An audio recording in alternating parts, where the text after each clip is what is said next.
अच्छा यार मैं हिसाब लाया ਤੁਹਾਡਾ ਕੁਝ ਵੀ नहीं हो सकता। 32 साल तू रो रो के पागल होई पई है कौम। हमें तो अपनों ने लूटा, गैरों में कहां दम था। मेरी कश्ती थी डूबी वहां जहां पानी कम था। ओए अल्लाह तुहानू हक समझावे, कदी ये भी सोचिया ने भी छोटे पानी की कश्ती बुड़ सकदी? ओ अल्लाह राजी ने एक कश्ती तल्लू लाग वैंदी है।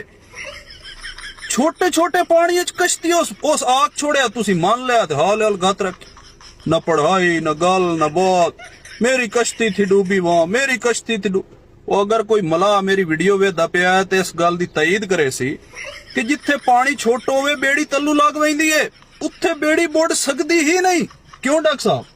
बिल्कुल ठीक कह रहे हो डॉक्टर साहब। वैसे भी देखियो जाए तो जिथे पानी कम हो बंदा पैदल क्रॉस कर लेंदा। ਇਹਨੂੰ ਜਾਗ ਕੇ ਬਹਿਣਾ ਚਾਹੀਦਾ ਈ। ਤੂੰ ਕਸ਼ਤੀ ਤੇ ਚੜਿਆ ਕਿਉਂ ਹੈ? ਪਹਿਲੇ ਤਾਂ ਤੂੰ ਮੈਨੂੰ ਦੱਸ, ਛੋਟੇ ਪਾਣੀ ਚ ਤਾਂ ਜਾਗ ਕੇ ਟਪਣਾ ਈ ਤੇ ਤੂੰ ਕਸ਼ਤੀ ਤੇ ਚੜਿਆ ਕਿਉਂ ਹੈ? ਮੈਨੂੰ ਤੂੰ ਦੱਸ। एक ऐसी वो लड़की थी, कैसी लड़की थी यार दस, जेद नाल दी तैन कोई लड़की नहीं लभदी पई। एक ऐसी वो लड़की, त्रै काना नो दे, वो लड़की तो लड़की होंदी है। एक ऐसी वो लड़की थी। आखे जी हमें तो अपनों ने लूटा, गैरों में कहां दम था। वो अपने तेरे कोल डकींदे नहीं, गैर पता ही गैरां दा, अगले खल्ले मरेंदे। इंसान दे बच्चे बनो, गल्लां ते गौर कीता करो। हर मेरी गल ते तां तुसां ही कर छुड़ेंदे हो ना ते दंद कढ़दे हो बई ये बंदा नसीबो दे मगर पै गया। अगर ईमानदारी नाल देखा जाए तां जो मोहतरमा नसीबो लाल दियां पेशीन गोईयां और कुलियात हैं उन्हां दे उत्ते गौर कीता जाए ते कोई बंदा भी ऐसा नहीं जेड़ा अश अश न कर उठे।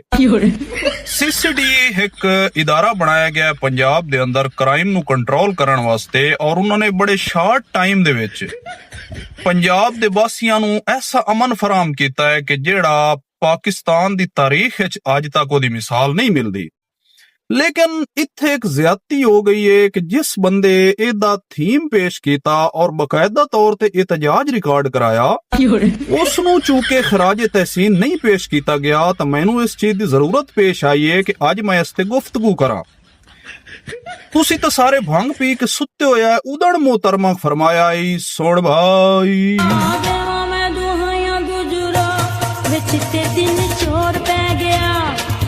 यार इतनी सफाकियत, इतनी दरिंदगी।